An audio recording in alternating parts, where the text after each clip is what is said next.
RMJ Movie Reviews back again with our on-the-fly movie review of Blackkklansman. Well, everybody, this is the new spot. This is the new spot. Check it here. Everything is still coming together. You all can see. I've actually got myself on the background there. I was experimenting with some things, didn't quite come out right, so I said, what the heck, I'm going to go ahead and record anyway, because y'all know how I do it. Got the old school Nintendo in the background. I don't know if you guys can see. You probably can't see it, but I'll just show it to you anyway. Got that there. Old school Sega Genesis, too. They actually both have hooked up to my television here. It was great, guys. As you can see, I got a couple of old school things in the background. You all know about these two movies right here, which will be Nightmare 84, Bad Boys 95, and you can see the title for this one, Hit or Miss. You all say how you feel about that one. But this is the new spot. I'll show it to you guys later. But on with the review of Blackkklansman. Wow, I have grown up on Spike Lee movies my entire life. My older sister used to rent them back in the 80s from the video store kids, if you remember those. The first Spike Lee movie I remember seeing back then was School Days. That was when it first came to video. My sister rented it. And, I've been a fan of Spike Lee for many years. I kind of lost touch with his movies within the last couple years. But as far as this film is concerned, I really enjoyed this film. I really like Blackkklansman. It basically stars, I believe his name is John David Washington, Denzel Washington's son, and Adam Driver from the Star Wars reboots that have just come out. And they're police detectives in Colorado, and basically John David is a black officer who figures out how to infiltrate the Ku Klux Klan. And their hate speeches, and Adam Driver is his fellow detective who's playing alongside with him to actually physically infiltrate the unit as John David Washington works these guys from the telephone. And I think what I really like about this film is it's a typical undercover cop story that we've seen dozens of times in dozens of movies. Of course, the two big twists that you have here is that it's a black officer infiltrating the Ku Klux Klan, and the fact that it's directed by Spike Lee, which this movie is very commercial for someone like Spike Lee, because Spike Lee doesn't tend to do, this could kind of even be a genre picture, a genre like cop genre. Spike Lee doesn't tend to work in genre. I mean, he did like Inside Man and stuff like that, but he typically does Malcolm X, Do the Right Thing, Get on the Bus, those type of movies, which are great, social kind of commentary movies. And what I like here is he takes the conventions and the touch here along with the Spike Lee isms, and he doesn't do too many of his visual tricks that he did. He does do the one that we all remember from back in the day with where the actors are sitting on the dolly track and then you hear the footsteps go. He does use it once in this film.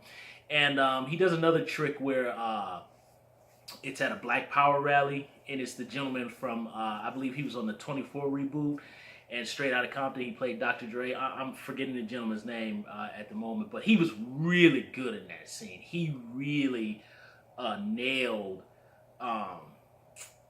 how guys who speak at Black empowerment rallies, how they really, he nailed it. He was very good in that scene. And there's a little bit of kind of montages of images and things that you've seen in other Spike Lee movies. He doesn't go as crazy as something like Clockers, which Clockers is a movie where I think he kind of goes a little bit kind of berserk with that kind of stuff, but he keeps it to a bare minimum here. Of course, it does have the raw, do the right thing, type of race relations commentary in the film, which I very much like. It's raw stuff. The twist is that it's a little satirical, kind of like when you look at a movie like, I digress a little bit, a movie like American Psycho. Okay, that's a horror film, but it's not a straightforward horror. It's kind of done with a satirical wink, although everything that you're looking at is horrific and crazy. And they kind of apply that sort of satirical edge to this film. So you're looking at these Ku Klux Klan members, and the thing that I love about it is it shows them to be fools. You know what I mean? And not even like they're really trying to overly make them doofuses. There's only one who's really I'm gonna use an old school word, y'all, doofus. There's only one who's like an over the line kind of just dingbat.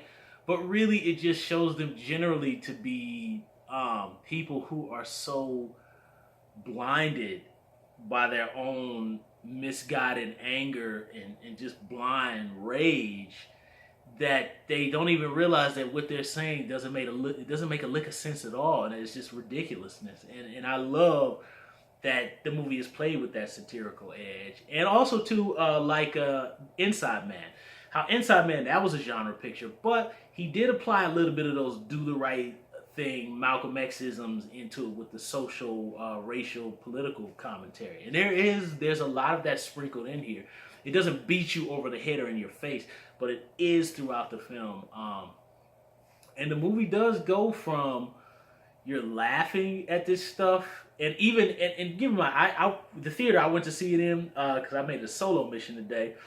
Nobody else was off, so I went to check it out at the theater, and I was surprised that the house was packed, and it was a mixed crowd. You know, it was a lot of people of color in there, and there was a lot of Caucasians in there too. So it was a mixed crowd, and everybody was equally kind of responding to these Klans members in the film who were just straight doofuses. And then when the film gets into horrific things, it really brings it home. This stuff is horrifying. It's very horrifying stuff. You know, you're not just talking about people who are just saying, I don't like this group or that group. You're really talking about hateful monsters. And I like that the film brings it back to that and really doesn't let you forget what we're really talking about here. And John David Washington, he's phenomenal here. I don't have cable anymore, but I did hear that he was on The Rock's TV show Ballers. I haven't really seen him much, and I've seen him sprinkles throughout there. But in digressing, I didn't realize he was the little kid from Malcolm X at the end where I am Malcolm X. I didn't realize that he was in that montage. But anyway. He's really good. He's really good. And I like the fact, I think it's helpful too that he does, for his own self, and us as audience members, he does not look like Denzel. And I think that's very helpful that he does not look like Denzel at all. Really helpful because I really believe him as this character. Now, there are moments when he raises his voice and you can kind of hear a little bit of Training Day. You can kind of hear the Denzel in him, but it really helps that he does not resemble his father at all. That's very helpful. But he's really good in this movie. And I like the way he plays the character. He has that struggle of, you know, like the line from Samuel Jackson's Shaft, you know, what was it? I can't remember the line. I think was it too black for the, I can't remember. There's something to the line of too black for the cops and too blue for the brothers or something like that. But it runs that theme that he's kind of dealing with that struggle. Because during the Black Power rally earlier in the film, you know, he's there to infiltrate them because, you know, J. Edgar Hoover, with his crazy psychopathic self, at that time wanted, you know, black activist groups infiltrated because they were a threat to America and all that crazy nonsense. But he's meant to go in and kind of spy. And halfway through it, he's kind of like, you know, right on, brother. And I love that scene, how you can see the internal struggle in him. It's a really good scene. So that runs through the film. And then with Adam Driver's character, Denzel's character tries to bring that a bit out of him too, to let him know, like, you know, hey, look, you're Jewish. We got the same struggle here. So why are you trying to sit on the sidelines and not join the fight? I love that. I really love that. And Adam Driver too kind of just goes like, well, hey, look, you know, this is a job for me, blah, blah, blah. But as the film goes on, Adam Driver kind of is ready to join in this fight with his colleague, you know, and they realize, hey, we both minorities out here. We need to join forces, Lethal Weapon style. They don't do that, but I just do that there for my own amusement. But and Adam Driver is really good in the film either. I wasn't very familiar with Adam Driver. outside of the two new Star Wars reboots and what was that movie that he did with Channing Tatum where he had the prosthetic arm. I wasn't particularly a fan of that movie. I just, but anyway, he's really good in the film. He's the young lady who was in Spider-Man: Homecoming, who plays his love interest. I'm sorry, guys, I'm forgetting the names, but she's really good. It's a very well done film, and the film closes out. Oh, also too, there is a nice cameo by a veteran to the game. I was kind of caught off guard when this actor showed up. I'm not gonna spoil it for you, those of you all who are fans of black cinema and character black actors. But I was really, and I was quite pleased when I saw this cameo. Delivered a very horrific, chilling. It's really a horrible story that he tells, and it's real stuff, you know. I like that they throw that scene in so you don't lose track of you're talking about serial murderers. Here is what you're talking about. Hate mongrels. And the film closes out and it kind of connects what happened in this time period kind of to what's going on today. A lot of those, I believe they were like hate rallies, Klan rallies that were, I believe it was in, I know one was in Virginia, and I don't know if it was in South Carolina, I don't know it was South Carolina where another one was, and I do remember one of the ones where I think that was in Virginia, where the car went through the crowd and people were getting thrown in the air and stuff. When I had saw that happened, I just, it was too much for me, so I didn't, you know, you just don't want to look at that stuff all the time. But seeing it in this film, and the film shows footage that gives you a more closer look of the people that were hurt, it just really made me just feel sad. It just made me, it didn't even so much, at first I was angry by it, and then afterwards I just felt sad. It's just disheartening, you know. But I like that the film ties its own little satirical universe to these things that are going on today. So it's a very well done film. I think the writing is very good. It has some very good subtext to it. I really highly enjoyed this film. I don't think it's the greatest Spike Lee movie out of his ones that deal with race relations and things like that. But I still very much think it's a very strong effort.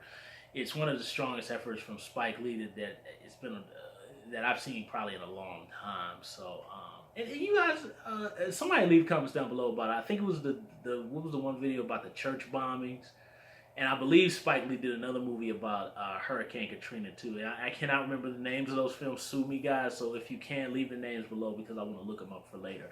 But anyway, highly recommend it. I just really enjoyed this film. Very well done. Fantastic job from the directors to the writers to the actors. It was great. Thumbs up the video, subscribe to the channel, and share the video, and leave comments down below. Ding-a-ling-ding-ding. Don't forget to leave the bell to be notified when I do have new videos, guys. I'm sorry I moved. And leave comments down below about Blackkklansman. I will be back with my review of John Carpenter's Assault on Precinct 13. RMJ Reviews. I'll see you soon.